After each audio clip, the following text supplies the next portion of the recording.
وہ جس امرین نامی لڑکی کا آپ نام لے رہے ہیں وہ تو کسی صورت میں سوٹ نہیں کرے گی۔ تو پھر؟ اسی دوران میں سیریل کا وارڈروب کرنے والی فیشن ڈیزائنر میڈم مہناز بھی آ گئی۔ یہ وہی آنٹی مہناز تھی جن کا ہاشا کے سابقہ سسرال میں آنا جانا تھا۔ سب کو خاموش دیکھ کر انہوں نے اسٹائلش انداز میں ہاتھوں کو حرکت دے کر سوالیہ انداز میں پوچھا، کوئی اور مسئلہ؟ جی نہیں، وہی جانا پہچانا مسئلہ جو پرسوں بھی ڈسکس ہوا تھا۔ تیمور نے گہری سانس لی۔ یعنی امرین خان اس کریکٹر سے انصاف نہیں کر پائے گی؟ جی۔ تو پھر میں ایک تجویز دیتی ہوں جو کئی دنوں بلکہ ہفتوں سے میرے اندر ہی اندر ہاتھ پاؤں مار رہی ہے، مگر اس تجویز کو بیان اس لیے نہیں کر رہی تھی کہ مجھے خود بھی یقین نہیں ہے کہ اس پر ہم عمل کروا سکیں گے یا نہیں۔ ہاں، یہ یقین ضرور ہے کہ ایک سپر ڈوپر تجویز ہے۔ سب تجسس سے میڈم مہناز کی طرف دیکھنے لگے۔ یہ تجویز آپ سب کے سامنے آ جائے گی، لیکن فی الحال میں یہ تیمور صاحب کو اکیلے میں دینا چاہتی ہوں۔ تھوڑی سی پس و پیش کے بعد مہناز تیمور کو ساتھ والے کمرے میں لے گئی۔ کمرے میں پہنچ کر وہ ایک دم سنجیدہ ہوئی۔ تیمور، مجھے چراغ تلے اندھیرے والا محاورہ یاد آ رہا ہے۔ اگر ہم غور کریں تو سیریل کی ہیروئن اس وقت ہمارے درمیان ہی موجود ہے۔ اس کا قد کاٹ، قد و خال، آواز، مجھے تو لگتا ہے کہ سب کچھ راز کے کردار ماپارا پر منطبق ہو سکتا ہے۔ میرا خیال ہے تم سمجھ گئے ہو۔ آشا کی بات کر رہی ہوں میں۔ تیمور کچھ دیر کے لیے بالکل گمسم ہو گیا۔ میڈم مہناز نے بڑی عجیب بات کہہ دی تھی، مگر عجیب ہونے کے باوجود یہ بات تیمور کی سماعت کے راستے اس کے اندر تک گئی تھی۔ وہ کچھ دیر چپ رہنے کے بعد بولا، لیکن یہ کیسے ہو سکتا ہے؟ آشا نہیں مانے گی، اور پھر ایکٹنگ؟ وہ اداکاری سے بالکل نابلد نہیں ہے تیمور، میں جانتی ہوں۔ فرسٹ سیکنڈ ایئر تک تقریری مقابلوں میں حصہ لیتی رہی ہے، اس نے نام بھی حاصل کیے، اور شاید تمہیں اندازہ نہ ہو کہ یہ تقریری مقابلے دراصل ڈائلاگ ڈیلیوری اور اداکاری کی ہی ایک بدلی ہوئی شکل ہوتے ہیں۔ میں دعوے سے کہہ سکتی ہوں کہ اگر ہاشا راضی ہو جائے تو تھوڑی سی پالشنگ کے بعد اس پلے کے لیے موزوں ترین ثابت ہو سکتی ہے۔ چلیں، ابھی آپ اس بارے میں کسی سے کوئی بات نہ کریں، ہم اس کے متعلق تھوڑا سا مزید سوچتے ہیں۔ اس رات وہ دیر تک اپنے اس نئے گھر کے مختصر سے ڈرائنگ روم میں چکراتا رہا اور سوچتا رہا۔ اسے وہ اخباری تراشا بھی یاد آیا جو برسوں سے اس کے پاس ایک انمول یاد کے طور پر موجود تھا۔ اس تراشے میں برسوں سے وہ خوش رنگ تتلی انعامی کپ لیے کھڑی تھی اور تیمور کی آتش عشق کو فیروزہ کر رہی تھی۔ اس تصویر کے نیچے کیپشن میں لکھا تھا، تقریری مقابلے اور تقریری ایونٹ میں نمایاں کارکردگی دکھانے والی ہاشا سجاد اپنے انعام کے ساتھ۔ اگلے روز عدالت میں تعطیل تھی۔ تیمور ناشتے کے فوراً بعد ہاشا کے پاس فیروز ہاؤس پہنچا۔ دونوں کے درمیان ایک نہایت طویل و مشکل نشست ہوئی۔ تیمور نے جی کڑا کر کے ہاشا کو وہ ساری بات بتائی جو کل اس کے اور میڈم مہناز کے درمیان ہوئی تھی، اور وہ سب کچھ بھی جو اس نے کل رات جاگ جاگ کر سوچا تھا۔ ہاشا نے قطعی منفی رد عمل کا مظاہرہ کیا۔ اس نے جو کچھ کہا اس کا خلاصہ یہ تھا، وہ دو شدید اعتراض کر رہی تھی۔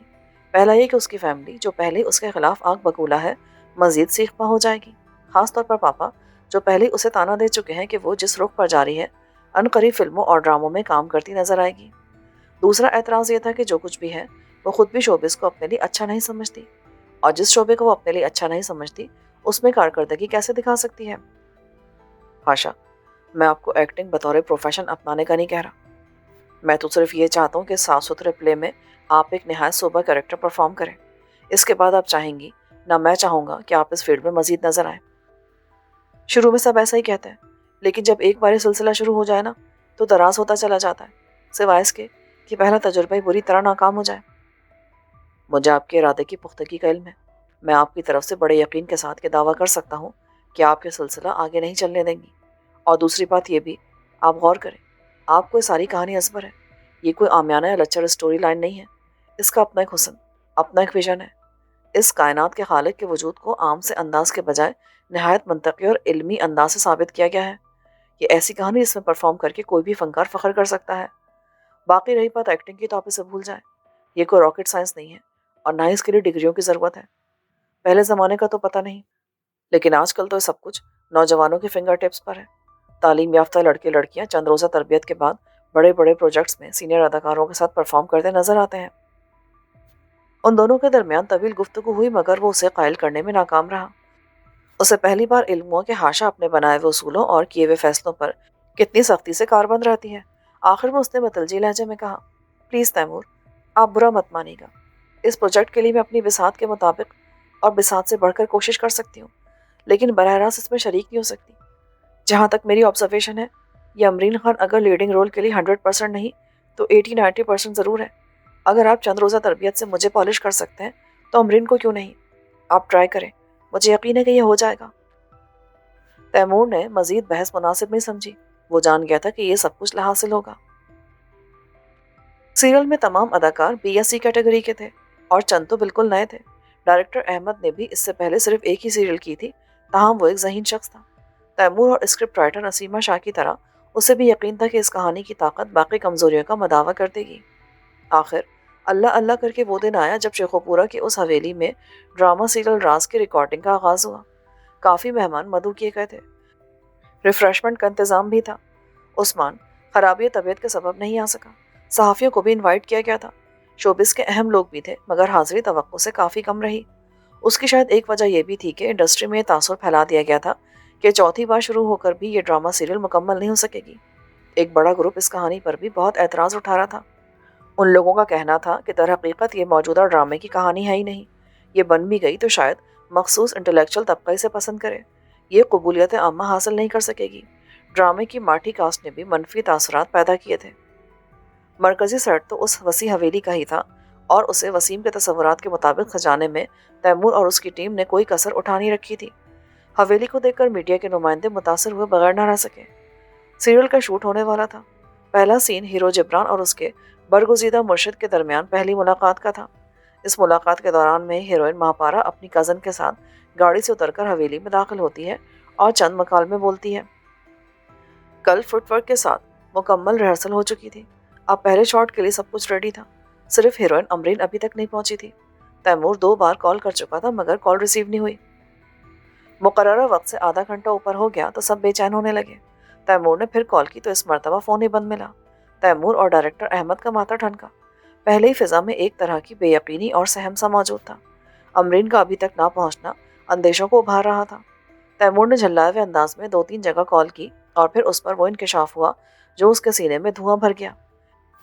ایک واقف حال نے بتایا کہ امرین کو آج صبح سویرے ایمرجنسی میں بینکاک جانا پڑا ہے۔ اسے وہاں کسی فلم کے سین شوٹ کرانے تھے اور پروڈیوسر نے اس کے نہ آنے کی صورت میں جان سے مارنے کی دھمکی دے ڈالی تھی وغیرہ وغیرہ۔ تیمور سمجھ گیا کہ یہ سب کچھ انہی سازشوں کا حصہ ہے جو اس آفت زدہ ڈرامہ سیریل کے ارد گرد بنی جا رہی ہے۔ پہلی بار اسے اپنے اندر مایوسی ایک لہر سی دوڑتی محسوس ہوئی۔ کچھ ہی دیر میں یہ خبر یونٹ میں ہر کسی کو معلوم ہو گئی کہ امرین خان ریکارڈنگ کے لیے نہیں آ رہی۔ شب کا اندھیرا گہرا ہو جاتا ہے تو اجالے کی آمد کا سندیسہ ملنے لگتا ہے۔ کچھ لمحے بڑے انقلاب آفری ہوتے ہیں۔ جو کام صدہا برسوں کی کوشش اور تحریک سے نہیں ہو پاتا وہ ان لمحوں میں آپ و آپ ہوتا چلا جاتا ہے۔ تیمور سنگ مرمر کی سیڑھیوں کے قریب خاموش بیٹھا تھا۔ آس پاس بکھری ہوئی سرخ گلاب کی پتیاں اسے ایک دم مرجھائی ہوئی اور سیاہی مائل نظر آنے لگی تھیں۔ اچانک کسی نے اس کے کندھے پر ہاتھ رکھا۔ اس نے مڑ کر دیکھا۔ ہاشا کھڑی تھی۔ اس کے چہرے پر عجیب سی روشنی تھی، آنکھوں میں ایک مصمم ارادہ جھلک دکھا رہا تھا۔ تیمور پریشان نہ ہو، میں کروں گی یہ سب۔ ڈریسز کہاں ہیں؟ وہ ششدر اسے دیکھتا رہ گیا۔